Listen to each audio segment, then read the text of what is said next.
Chicken dum biryani చాలాసార్లు చేసుంటారు కానీ ఎగ్ దమ్ బిర్యానీ ఎప్పుడైనా చేశారా? చేయలేదు అంటే కనుక ఇది ఒక మస్ట్ ట్రై రెసిపీ అండి. ఒకసారి డెఫినెట్గా మీరు ట్రై చేయాలి. చాలా సింపుల్ ప్రాసెస్తో చేయొచ్చు. మైల్డ్ స్పైసెస్తో యమ్మీగా ఉంటుంది. ఫస్ట్ అయితే రైస్ బాయిలింగ్కి పెట్టుకోవాలి. దానికోసం వాటర్లో షాజీరా, ఇలాచీ, బిర్యానీ ఆకు, చిన్న చెక్క, సాల్ట్ మట్టుకి ఉప్పు నీరు తాగితే ఎలా ఉంటుంది అంత ఉప్పు పడుతుంది అనమాట. అంటే ఒక 3 స్పూన్స్ వరకు ఉప్పు వేసుకోండి. ఈ వాటర్ ఇప్పుడు బాగా మరగాలి. ఈలోగా మనం మసాలా ప్రిపేర్ చేసేసుకుందాం. ఫస్ట్ అయితే ఇక్కడ అడుగు మందంగా ఉండే కడాయి ఏదైనా తీసుకోండి. నేను కుక్కర్లో చేసేస్తున్నాను, ఎందుకంటే అడుగు చాలా మందంగా ఉంటుంది కదా, అందుకని. ఆయిల్ వేసుకొని అందులో బిర్యానీ స్పైసెస్ అన్నీ వేసుకోవాలి.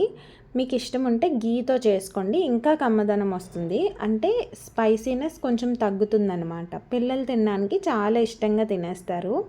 ఎగ్ దమ్ బిర్యానీ మరీ స్పైసీగా కాకుండా కొంచెం మైల్డ్ స్పైసీగా ఉంటేనే బాగుంటుంది. అందులో ఆనియన్స్ వేసుకొని, మనం బ్రౌన్ ఆనియన్ యూస్ చేయట్లేదు, సో ఆనియన్ బాగా ఫ్రై అవ్వాలి. ఈలోగా వాటర్ బాయిల్ అయిపోయింది. అందులో వాష్ చేసి పెట్టుకున్న రైస్ వేసేసుకోవాలి.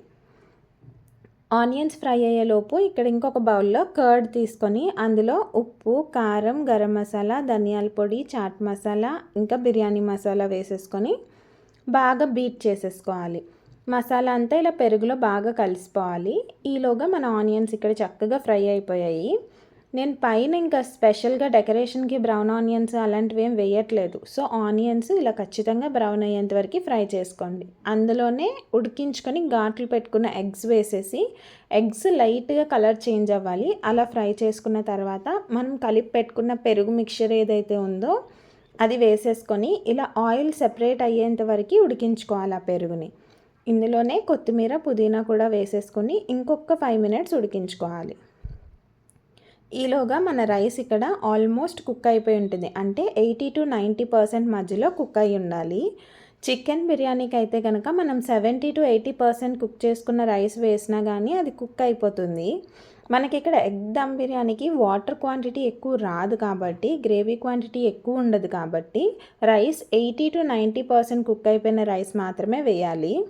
రైస్ లేయర్ చేసేసుకున్న తర్వాత కొత్తిమీర, పుదీనా, ఇక్కడ నేను సాఫ్రాన్ నానపెట్టిన పాలు వేసాను. ఇది ఆప్షనల్, ఉంటే వేసుకోండి, లేకపోతే లేదు. మూత పెట్టేసి ఇలా బరువుది ఏదైనా పెట్టేసుకొని సిమ్లో 8 మినిట్స్ దమ్ ఇస్తే సరిపోతుంది.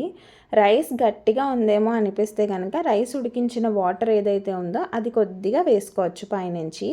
అప్పుడు దమ్ పెట్టేయండి. లేయర్ చేసేటప్పుడు మీకు అర్థమైపోతుంది రైస్ ఉడికిందా, బాగా పలుకు మీద తీసేసామా అని మీకు తెలుస్తుంది. బాగా పలుగ్గా ఉందని మీకు డౌట్ వస్తే కనుక ఉడికించిన వాటర్ కొద్దిగా వేసుకోండి. అంతే, యమ్మీగా సర్వ్ చేసేసుకోండి.